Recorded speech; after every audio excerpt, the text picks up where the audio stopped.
Hello friends. Last class अपनी class 3 थी, ये अपनी क्लास 4 है। ये अपनी क्लास 4 है। लास्ट क्लास में अपने ने देखा था कि ये जो बोर्ड में देखिए जो सम दिया हुआ है उसका अपने ने क्या बनाया था, एक टेबल बनाया था। इस टेबल को आप एनालिटिकल टेबल या एनालिसिस टेबल कुछ भी बोल सकते हो। तो अपने ने ये सम लिया हुआ था, we had taken this sum and we had prepared this table. ठीक है, जिस टेबल को आप एनालिटिकल टेबल भी बोल सकते हो। आज जो चीज़ अपने स्टार्ट करने वाले हैं वो है जर्नल। वो क्या है? जर्नल। तो देखिए, ये अपना क्वेश्चन है, ये इसका एनालिसिस टेबल है, और ये देखिए जर्नल। तो before we start how to make journals, उसका फॉर्मेट देख लेते हैं, क्योंकि this format is very very important. तो देखो, आपको ये सम दिया हुआ रहेगा, ये सम आपको दिया हुआ रहेगा, और आपको एग्ज़ाम में बोलेंगे प्रिपेयर जर्नल्स। प्रिपेयर जर्नल्स बहुत ही ईजी है, बहुत ही सिंपल है, बस आप थोड़ा फोकस रखिएगा। और देखिए, जर्नल्स कुछ इस जैसा दिखता है, जर्नल्स कुछ इस जैसा चीज़ आपको दिखेगा। तो पहले फॉर्मेट डिस्कस कर लेते हैं, and it's very very easy.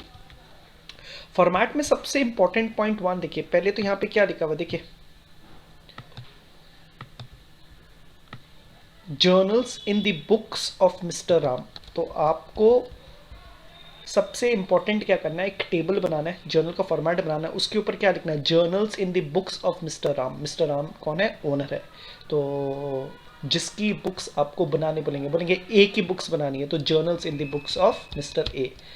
B की आपको बोलेंगे कि बुक्स ऑफ अकाउंट्स प्रिपेयर करनी है, journals in the books of B. Anand की जर्नल्स बनानी है, journals in the books of mister Anand. तो सबसे इम्पॉर्टेंट पॉइंट क्या है, आपको एक हेडिंग देना पड़ेगा, जिस हेडिंग का नाम क्या होगा, journals in the books of dot dot dot, जो भी आपका उसमें पर्सन का नाम दिया रहेगा। देखिए इस सब में क्या दिया हुआ था, Ram started business with cash April 1। देखिए राम स्टार्टेड, तो ये राम की बुक्स है, तो मैंने क्या कर दिया, journals in the books of mister Ram. Point one. Point two, journal के फॉर्मेट में देखिए 5 कॉलम्स है, column 1, column 2, column 3, column 4, column 5। तो column 1 is date, column 2 is particulars, column 3 LF, LF stands for ledger folio, LF stands for ledger folio. ये कुछ page number होता है, इसको बाद में अपने जब नेक्स्ट चैप्टर करेंगे तब डिस्कस करेंगे। यहाँ पे आपको LF का फुल फॉर्म है लेजर फोलियो, सिंपल वर्ड्स में ये पेज नंबरिंग होती है। ये क्या होती है? Page numbering. अब इसको डिस्कस नहीं कर रहे हैं। चौथा कॉलम क्या है? डेबिट, और पांचवा कॉलम कौन सा है? क्रेडिट। और आप यहाँ पे आप रुपीज़ का सिंबल दे देना, यहाँ पे कोई उसमें कोई दिक्कत वाली बात नहीं है। तो देख लीजिए कितने कॉलम्स है, 5। Date, particulars, LF, debit rupees, credit rupees. तो आप ये देखिए, मैंने आप रुपीज़ का सिंबल दे दीजिएगा, उसमें भी कोई दिक्कत नहीं है। तो पहला क्या किया, हेडिंग देना पड़ेगा, हेडिंग कैप्शन देना पड़ेगा, journals in the books of, जो भी उसका ओनर रहेगा। उसके बाद आपको 5 कॉलम का फॉर्मेट है जर्नल के लिए, 5 कॉलम। पहला कॉलम क्या है, डेट, दूसरा क्या है, पर्टिकुलर्स, तीसरा क्या है, LF, चौथा क्या है, डेबिट, पांचवा कौन सा है, क्रेडिट। उसके बाद देखिए डेट, देखिए सब में डेट दिया हुआ, देखिए पहला ट्रांजैक्शन का क्या दिया हुआ है, April 1। कौन सा दिया हुआ है? April 1। तो आप देखिए क्या करोगे, आप डेट के कॉलम में पहले मंथ टाइप कर लीजिए, और उसके बाद आप दिखाओगे 1। तो April 1 का मतलब डेफिनेटली क्या हो गया, 1 April। और देखिए पर्टिकुलर्स में देखिए मैंने कुछ ऐसा कुछ लिखा हुआ है, cash account debit to capital account, cash account debit to capital account. बस आपको एक बार देखना है। देखिए ट्रांजैक्शन क्या था, Ram started business with cash, और इसका एक बार यहाँ पे देखिए जर्नल क्या दिया हुआ है, cash account dot dot dot debit to capital account, और ब्रैकेट में दिया हुआ है बीइंग कैपिटल इंट्रोड्यूस। तो क्वेश्चन में क्या पूछा था देख लीजिए एक बार, Ram started business with cash, और उसकी आंसरिंग करने का तरीका देख लीजिए। यही मुझको समझाना है कि आप आंसरिंग कैसे करोगे। तो ये cash account dot dot dot debit to capital account be capital introduced, और आपको यहाँ पे अमाउंट कितना दिया हुआ है April 1 में, 5000। तो आपको यहाँ 5000 लिखना है, और यहाँ पे भी 5000 लिखना है। देखिए अब करना क्या, अगेन डेट April, ठीक है, आपको सब में दिया हुआ रहेगा, 1 भी आपको सब में दिया होगा, कैश टू कैपिटल। एक चीज़ देखिए, आपने जो एनालिटिकल टेबल बनाया था, पहला ट्रांजैक्शन में 2 अकाउंट्स निकल के आया था, कौन से, कैश, और दूसरा कौन सा था, कैपिटल। देखिए क्या निकल के आया था, कैश और कैपिटल। कैश इसमें क्या था, डेबिट था, कैश इसमें क्या था, डेबिट, और कैपिटल क्या, क्रेडिट। प्लीज़ यहाँ पे देख लीजिए, आपका जो एनालिटिकल टेबल है, आपके कितने अकाउंट्स निकल के आए थे, 2, कैश और कैपिटल, जिसमें कैश डेबिट है, कैश डेबिट, और कैपिटल क्या है, क्रेडिट। कैश डेबिट है और कैपिटल क्या है आपका क्रेडिट। तो यहाँ पे देखिए प्लीज़ रिमेंबर, सबसे इंपॉर्टेंट पर्टिकुलर्स कॉलम ही है, हमेशा आपका डेबिट ऊपर लिखना और क्रेडिट नीचे लिखना है। तो पॉइंट नंबर 3, पॉइंट नंबर 1 क्या था, आपको कैप्शन देना है। पॉइंट 2, आपको 5 कॉलम को क्या करना है, फॉर्मेट खोलना है। डेट में कोई इशू नहीं है। पर्टिकुलर्स में देख लीजिए, तो जो भी आपका एनालिटिकल टेबल में डेबिट कौन सा, यहाँ पे कैश, और कैपिटल क्या है, क्रेडिट। तो जो डेबिट होता है वो हमेशा हमेशा ऊपर लिखते हैं और जो भी क्रेडिट होगा वो हमेशा क्या होगा, नीचे। तो देख लीजिए आपका कैश डेबिट था और कैपिटल क्या था, क्रेडिट था। तो डेबिट जो होता है ऊपर, तो देखिए cash account dot dot dot dot dot debit and to capital account. तो समझ गए कैश ऊपर क्यों और कैपिटल क्यों नीचे, क्योंकि जो डेबिट हमेशा, जो भी डेबिट होगा वो हमेशा ऊपर होगा और जो भी आपका क्रेडिट होगा वो हमेशा क्या होगा, नीचे होगा। आपको कैश अकाउंट जो भी डेबिट है, देखिए क्या करना है, cash account dot dot dot debit लिखना है। ये डी आर आपको लिखना पड़ेगा, ये डी आर आपको लिखना पड़ेगा। बोर्ड में देखिए आपको ये डी आर क्या करना पड़ेगा, लिखना पड़ेगा। लेकिन कैपिटल अकाउंट के साथ आपको क्रेडिट लिखने की दरकार नहीं है, क्योंकि अपने समझ जाते हैं कि ऊपर वाला अगर डेबिट है तो नीचे वाला ऑटोमेटिकली क्या है, क्रेडिट है, इसलिए अपने उसको सिंबलाइज नहीं करते हैं। तो प्लीज़ रिमेंबर, जो डेबिट होता है वो हमेशा ऊपर जाता है, जो क्रेडिट होता है वो हमेशा नीचे जाता है। आप डेबिट के साथ डी आर लिखोगे, डेबिट का शॉर्ट फॉर्म क्या होता है, डी आर, लेकिन कैपिटल के साथ आप क्रेडिट नहीं लिखोगे। वन मोर इंपॉर्टेंट थिंग यहाँ पे देखिए, कैश के एकदम नीचे टू कैपिटल स्टार्ट नहीं कर रहे हैं, थोड़ा सा स्पेस छोड़ रहे हैं। तो देखिए ये ब्लू वाला पोर्शन देखिए, तो आपको जब भी डेबिट ऊपर लिखना है, क्रेडिट नीचे लिखना है, लेकिन जब क्रेडिट लिखोगे तो देखिए थोड़ा स्पेस, देखिए ये जो ब्लू आपको दिख रहा है, थोड़ा स्पेस छोड़ना है आपको, क्या करना है, थोड़ा स्पेस।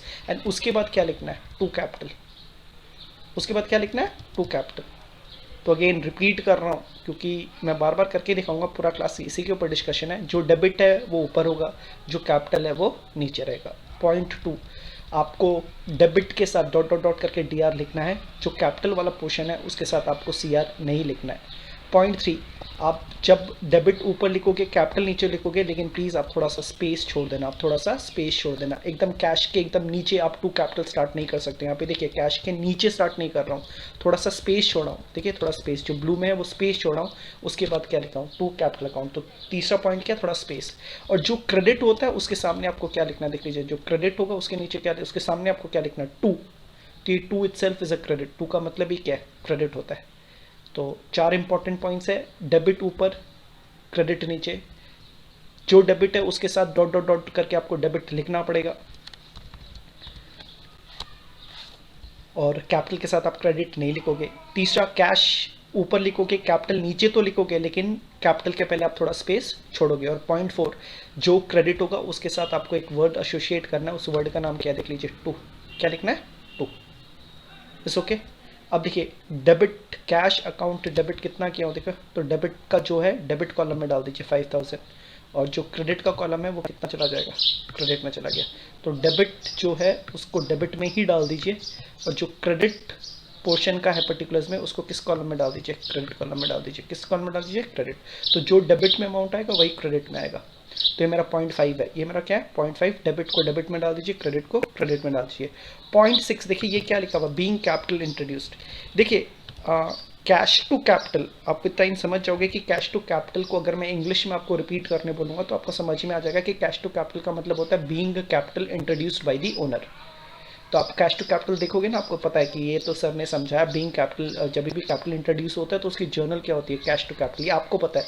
लेकिन एक साइंस के बच्चे, उन लोग भी तो बिजनेस कर सकते हैं, उनको मैंने कैश टू कैपिटल लिख के दे दिया, तो वो क्या समझ पाएंगे क्या कि कैश टू कैपिटल का मतलब है कि ओनर पैसा लेके आ रहा है, नहीं। तो उन लोगों के लिए अपने इंग्लिश में देखिए क्या लिख दिया उसके नीचे, बीइंग कैपिटल इंट्रोड्यूस्ड। क्या लिख दिया, बीइंग कैपिटल इंट्रोड्यूस्ड। इसको नरेशन बोलते हैं, इसको क्या बोलते हैं, नरेशन। तो कैश टू कैपिटल एक अकाउंटेंट को तो समझ में आ जाएगा, लेकिन एक लेमन को नहीं समझ में आएगा, इसलिए उनके लिए भी अपने क्या करते हैं, 3 से 4 वर्ड्स में एक छोटी सी स्टोरी लिख देते हैं, बीइंग कैपिटल इंट्रोड्यूस्ड ब्रैकेट में। तो इसको अपने क्या बोलते हैं, नरेशन। बीइंग वर्ड लिखना कोई ज़रूरी नहीं है, आप लिखोगे तो भी ठीक है, नहीं लिखोगे तो भी ठीक है। तो बीइंग कैपिटल इंट्रोड्यूस्ड या capital introduced are equally okay. Is this okay? And debit में कितना लिखना आपको, डेबिट का अमाउंट डेबिट में डाल दीजिएगा, क्रेडिट का अमाउंट किस में डाल दीजिएगा, क्रेडिट में डाल दीजिएगा, तो आपका पूरा का पूरा जर्नल कंप्लीट हो जाएगा। अब देखिए पर्टिकुलर्स में, देखिए यहाँ पे प्लीज़ आप ध्यान दीजिए, देखिए यहाँ पे एक लाइन खींची हुई है, यहाँ पे देखिए एक लाइन खींची हुई है, नरेशन के नीचे देखिए आपकी लाइन दिखिए, देखिए ये लाइन सिर्फ पर्टिकुलर्स कॉलम तक सीमित है, ये जो लाइन है देखिए यहाँ पे सिर्फ पर्टिकुलर्स कॉलम तक सीमित है। तो प्लीज़ जैसे ही आपका एक जर्नल खत्म होगा आप एक लाइन खींच दोगे, आप क्या करोगे, एक लाइन खींच दोगे, और ये जो लाइन खींचोगे सिर्फ पर्टिकुलर्स कॉलम में आएगा, देखिए डेट में नहीं आएगा, एलएफ में नहीं आएगा, डेबिट में नहीं आएगा, क्रेडिट में नहीं आएगा। सो प्लीज़ रिमेंबर कि जैसे एक जर्नल खत्म होगा तो आप क्या खींच दोगे, एक लाइन। चलिए एक और करके देखते हैं। सेकंड ट्रांजैक्शन में देखिए कौन सा दो अकाउंट आया था, परचेजेस एंड कैश। तो इसका अगर क्वेश्चन देखोगे तो क्या था, परचेज गुड्स फॉर कैश। इसमें दो अकाउंट्स आइडेंटिफाई कर लिए थे, परचेज एंड कैश, और एक क्या है, डेबिट एंड क्रेडिट। तो देखिए परचेजेस डेबिट है, परचेजेस डेबिट है, और कैश क्या है, क्रेडिट है। देख लीजिए परचेजेस क्या है, डेबिट, और कैश क्या है, क्रेडिट।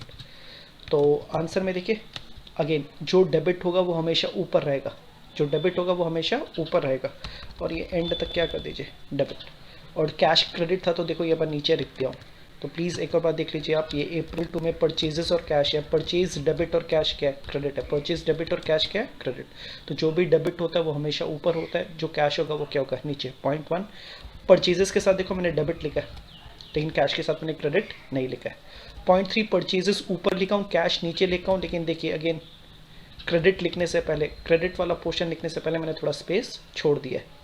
चौथा, जो भी क्रेडिट है उसके सामने मैंने क्या रखा है, 2, और यहाँ पे मुझको नरेशन लिखना है, मुझको यहाँ पे क्या लिखना है, नरेशन। तो नरेशन होगा बीइंग गुड्स परचेस्ड, ठीक है। और डेट लिखना भूल गए थे, आप डेट लिख सकते हो। डेट कौन सा था, देखिए 2 अप्रैल, तो आप यहाँ पे 2 लिख दीजिए, आप क्या लिख दीजिए, 2 लिख दीजिए। तो ये 2 ऊपर अप्रैल दिख रहा है, यहाँ पे 2, यानी कि क्या हो गया, अप्रैल 2। मैंने पर्टिकुलर्स कॉलम फिलअप कर दिया है, एलएफ ब्लैंक रहेगा, यहाँ पे डेबिट में अमाउंट लिखना है, क्या करना है, डेबिट में अमाउंट। तो डेबिट का अमाउंट सम में दिया हुआ था, अमाउंट कितना दिया हुआ, देखिए अप्रैल 2 को परचेज गुड्स फॉर कैश 500, तो यहाँ पे जैसे मैं 500 लिख रहा हूँ, यहाँ पे भी अपने को क्या लिखना है, 500, और ये अपना जर्नल ख़त्म हो गया। चलो एक और देख लेते हैं, क्वेश्चन देखते हैं। क्वेश्चन क्या था, purchase goods from A 500, purchase goods from A 500 April 4 में। देखिए तो दो काउंट कौन सा निकल के आया था, परचेजेस एंड ए। क्या निकल के आया था, परचेजेस एंड ए। तो परचेजेस क्या है, डेबिट है, और ए क्या है, क्रेडिट है। देख लीजिए परचेजेस डेबिट है और ए क्या है, क्रेडिट है। तो और डेट क्या थी अपनी, डेट देख लीजिए अप्रैल 4, डेट क्या थी, अप्रैल 4। तो पहले अपने को लिखना है डेट, फिर अपने को लिखना है डेबिट, पहले आएगा। तो परचेजेस डेबिट था, तो purchases account dot dot dot dot dot dot dot dot dot dot कर दीजिए आप यहाँ पे, और यहाँ पे क्या लिखना है, डेबिट। नीचे थोड़ा सा स्पेस छोड़ना है, एंड टू ए, ठीक है। और देख लीजिए अगेन, जो डेबिट है वो ऊपर लिखा हूँ, जो क्रेडिट है वो नीचे लिखा हूँ। परचेजेस जो डेबिट है it should have D R, credit में सी आर नहीं आता है। परचेजेस ऊपर, ए नीचे, लेकिन क्रेडिट लिखने से पहले अगेन देखिए थोड़ा सा स्पेस मैंने छोड़ दिया है, और जो भी क्रेडिट है उसके सामने आपको क्या लिखना है, 2, क्या लिखना है, 2। और यहाँ पे नरेशन लिख देते हैं, बीइंग गुड्स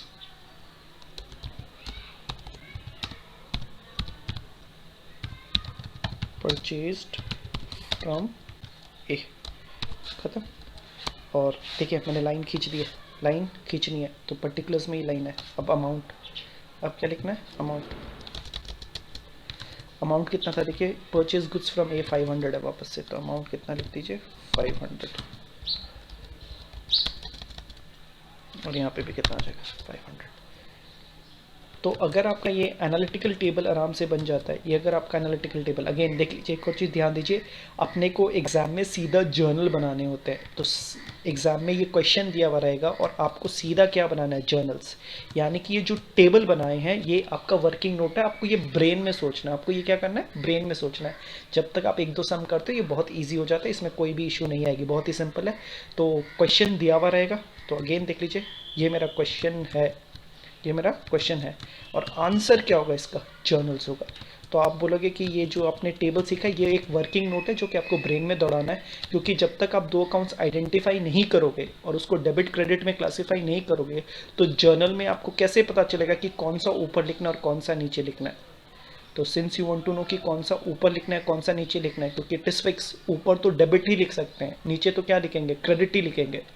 तो पहले तो आपको ब्रेन में सोचना पड़ेगा कि कौन से दो अकाउंट्स है, उसमें से कौन सा डेबिट और कौन सा क्रेडिट है, क्योंकि डेबिट हमेशा ऊपर जाएगा, क्रेडिट हमेशा नीचे जाएगा। चलो एक और एग्जांपल देख लेते हैं। क्वेश्चन क्या था देखिए, purchased car April 6 purchased car 300, April 6, तो यहाँ पे मैंने 6 लिख दिया है। और क्या था अपना April 6 में देख लीजिए क्या है? Car and cash. क्या है? Car and cash. और कार क्या है? डेबिट। कार क्या है? डेबिट। देख लीजिए कार क्या है? डेबिट। कार डेबिट और कैश क्या है? क्रेडिट। तो जो डेबिट होगा वो हमेशा ऊपर, तो कार ऊपर कैश नीचे। तो यहाँ पे देखिए क्या लिख रहा हूँ, कार अकाउंट डॉट कर दीजिए आप,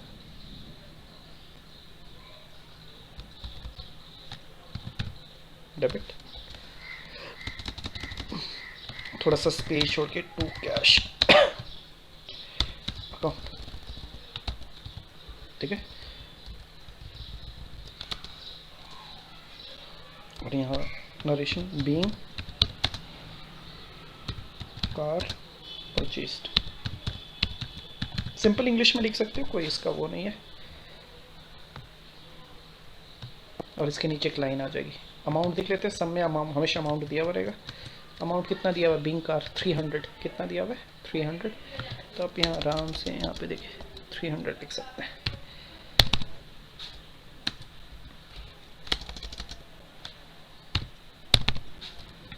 ठीक है, नेक्स्ट देखिए क्या लिखा हुआ है, sold goods for cash 400, sold goods for cash 400। तो इसका एनालिटिकल देख लीजिए, सोल्स गुड। तो देखिए आपका सेल्स और कैश है। अब सेल्स तो क्रेडिट है, यहाँ पे कैश डेबिट है। देख लीजिए सेल्स क्या है? क्रेडिट। कैश क्या है? डेबिट। लेकिन प्लीज रिमेंबर डेबिट हमेशा ऊपर जाएगा, तो यहाँ पे कैश डेबिट है। देख लीजिए कैश क्या है? डेबिट। और सेल्स क्या है? क्रेडिट। तो जो डेबिट है वो हमेशा ऊपर जाएगा। जो डेबिट है देख लीजिए, जो बोर्ड देखिए, जो डेबिट है कौन सा है? कैश। तो कैश हमेशा ऊपर जाएगा, तो डेबिट हमेशा ऊपर ही जाएगा। तो डेट का तो कोई इश्यू नहीं है, एग्जाम में कहीं प्रॉब्लम ही नहीं आती, डेट तो दिया हुआ ही रहेगा। तो अगेन डेट देख लेते हैं, डेट कौन सा दिया हुआ? डेट दिया हुआ April 8। ठीक है, डेट कौन सा दिया हुआ? April 8। और अपना क्या आंसर था देख लीजिए एक बार। सेल्स और कैश है दो अकाउंट, और क्रेडिट सेल्स करना है और कैश को क्या करना है? डेबिट। तो जो डेबिट होता है वो हमेशा पहले, सो कैश अकाउंट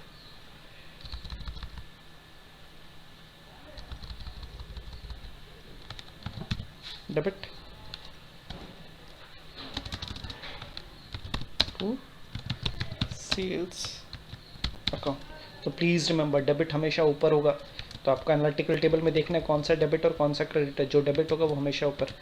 और सब में देखिए अमाउंट कितना था, सोल्ड गुड्स फॉर कैश कितना था? 400। कितना था? 400।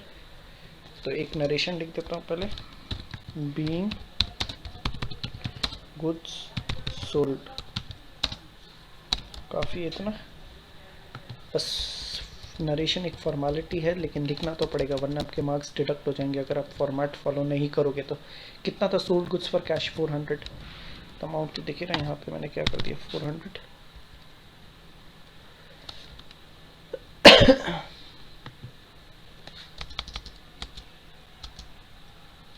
यहाँ पे भी अमाउंट लिख दीजिए 400। एंड प्लीज़ इंश्योर आपको क्या करना है, तो देखिए मैंने तो कुछ ही ट्रांजैक्शंस April 8 तक ही किया है। आपको April 9, 10 सब आपको करना है अपनी कॉपी में।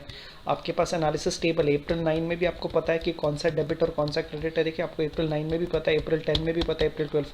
तो आपके पास तो टेबल बना हुआ है, तो आप इसमें से देख लीजिए कौन सा डेबिट और कौन सा क्रेडिट है, क्योंकि डेबिट हमेशा ऊपर लिखना है, क्रेडिट हमेशा क्या करना है? नीचे लिखना है। So you can continue, I am stopping here.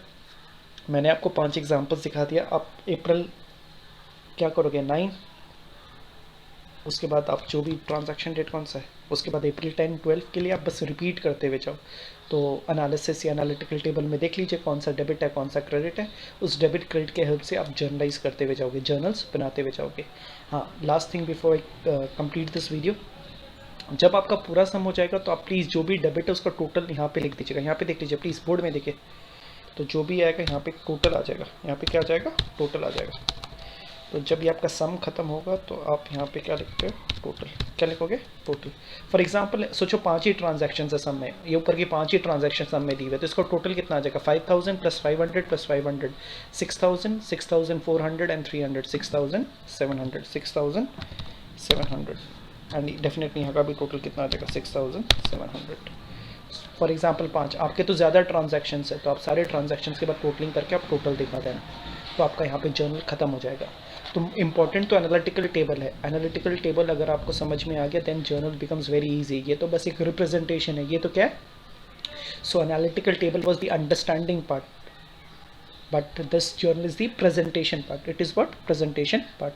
तो आप पूरा सम का जर्नल्स बना दीजिए एंड मुझको आप दिखा दीजिए, एंड प्लीज़ मुझको दिखाने के बाद, होमवर्क करने के बाद ही आप नेक्स्ट वीडियो देखिएगा, वरना आपको कोई फ़ायदा नहीं होगा। So please, after you watch this video, you complete this and your homework as given by your teacher, and then only proceed to the next video. Otherwise there is no use, क्योंकि next video में अपने थोड़ा और आगे का काम करेंगे। तो basically we are done with business entity concept, we are done with what, dual aspect concept, we are done with modern rule of accounting, and इसमें तो अपने बस एक फॉर्मेट सीखें, जर्नल्स। तो एग्जाम में क्वेश्चन दिया हुआ रहेगा, एनालिटिकल टेबल आपको ब्रेन में बनाना है, it's very simple, do not worry, 1-2 बार में अपने आप आ जाएगा। और एग्जाम में आंसर क्या लिखना है, क्वेश्चन का आंसर क्या होगा, जर्नल्स, एनालिटिकल टेबल सोच के उसमें डिसाइड करके कि 2 कौन से अकाउंट्स है, कौन सा डेबिट क्रेडिट होके, इसको आपको जर्नल्स के फॉर्मेट के भीतर डाल देना है, तो आपका ये पूरा का पूरा पोर्शन कंप्लीट हो जाएगा। तो जर्नल्स तो अभी बहुत बाकी है, अभी तो we have not even completed 25-30% also, it's huge। and if you're okay with journals तो क्लास 11-12 में अकाउंट्स का तो डर रहेगा ही नहीं, क्योंकि सभी कुछ जर्नल्स बेस्ड ही है। So this is the most important chapter, let's go slow. कोई भी प्रॉब्लम है प्लीज़ आप व्हाट्सएप, लाइव, कैसे भी आप मुझसे पूछो, एंड प्लीज़ आप होमवर्क टाइमली कंप्लीट करके मुझको दिखाओगे, so that we can go ahead. Thank you.